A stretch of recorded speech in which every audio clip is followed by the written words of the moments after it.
Hey folks, it's Alan Saunders of Steelers Now, and welcome to another episode of Steelers Morning Rush. It is Friday, August 2nd, and today the Pittsburgh Steelers will have their Friday Night Lights practice. Well, maybe. It's pouring down rain here in Westmoreland County right now. We'll see if the weather holds up for tonight's practice at Latrobe Memorial Stadium.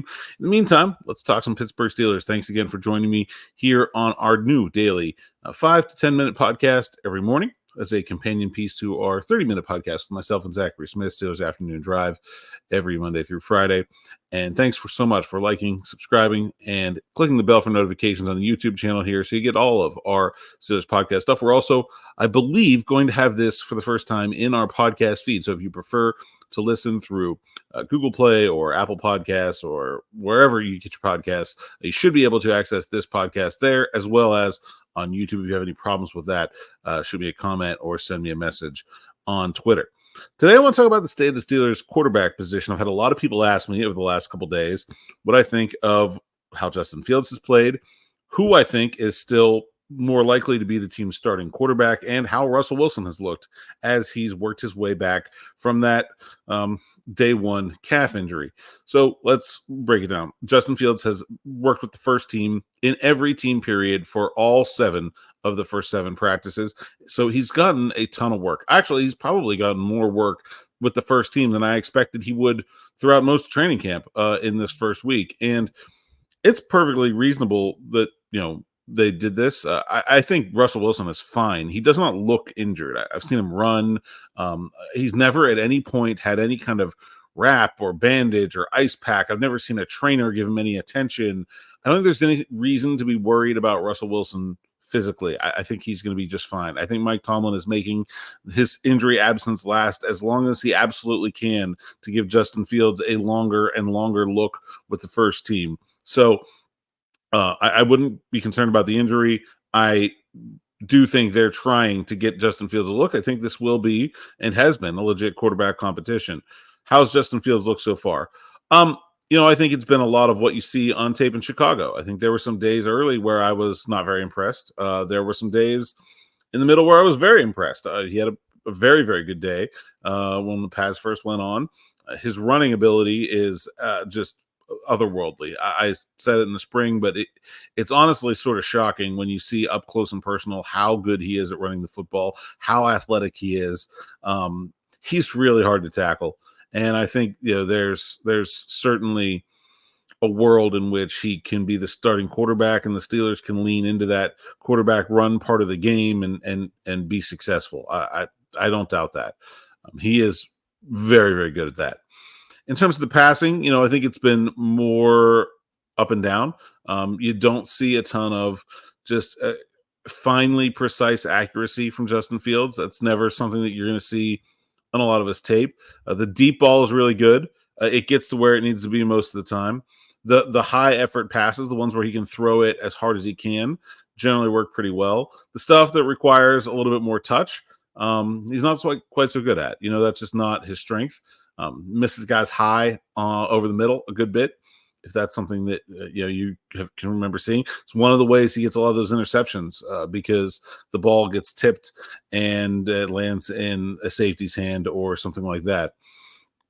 I also think that his decision making in the pocket has actually been probably the biggest negative I've seen from Justin Fields so far in terms of managing the pass rush, like when to stay put and make a throw, when to run, and then when he decides to run, there are some quarterbacks who scramble to run. There are some quarterbacks that scramble to throw.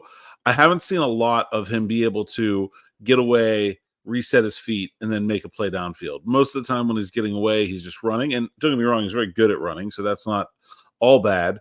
But ideally you would want a mobile quarterback that has the ability to feel a pass rush, navigate to a safer section of the pocket, reset his feet, and then make a big play downfield. That is one of the best ways to get quarterbacks to make plays, and I haven't really seen a ton of that. Actually, I haven't seen him throw deep very much at all. The defense seems to have been very focused on taking that away from him in team periods, although did uncork a few on Thursday. And then the last thing, I just don't see quick decision making. This is a new offense for him. I think some of that is to be expected, but it's also something that if you look at the tape, you can see in Chicago as well, where it's 3 steps, the back foot hits the ground, and very rarely is the ball coming out quickly. It's a lot of scanning and thinking and looking and hemming and hawing, and I don't think he's been very decisive about what he wants to do with the football.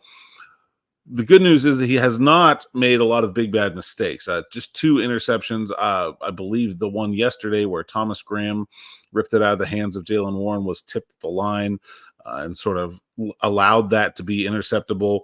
The other one was a bad pass early in camp, but I think that's the big thing that he needed to do, though, was eliminate the negative plays in his game. And I think he's done an okay job of that.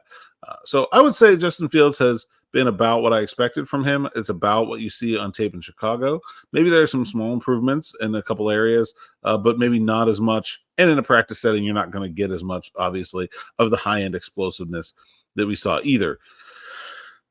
How about Russell Wilson? Look, 7-on-7 for Russell Wilson is not a challenge. This is like entering, me into a first grade spelling bee. Like if Russell Wilson is allowed to stand flat-footed with no pass rush and doesn't have to see around his offensive line, he'd be the best quarterback of all time. He can just stand there and throw perfect balls all over the field. That is not the challenge for Russell Wilson, certainly not at 35 years old. So I really hesitate to put any stock in any evaluation from what I've seen in Russell Wilson through 7 training camp practices, other than he looks physically fine and this injury is absolutely nothing to worry about.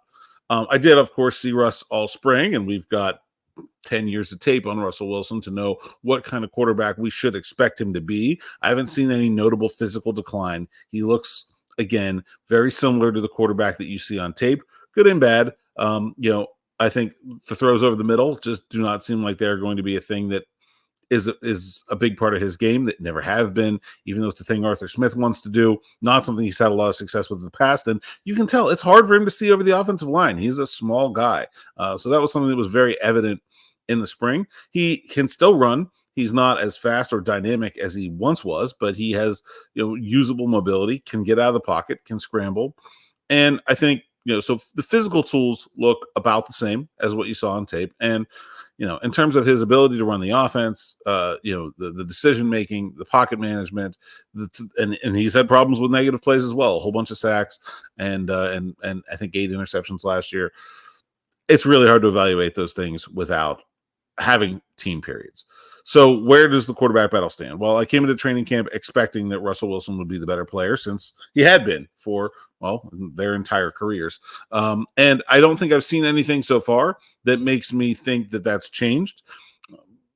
It's still early. There's plenty of time for the battle to shift. The one thing I do think that has shifted in my mind is that no matter who wins this quarterback job, there absolutely has to be a way to get Justin Fields on the field running the football, no matter what he's doing, whether he's the starting quarterback or not.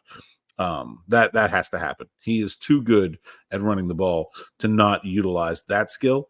But right now, I would say I still have basically those two where you probably should have had them in their head when the Steelers acquired them. The one is likely to be better than the other, even if the other one has oodles of otherworldly talent in some places.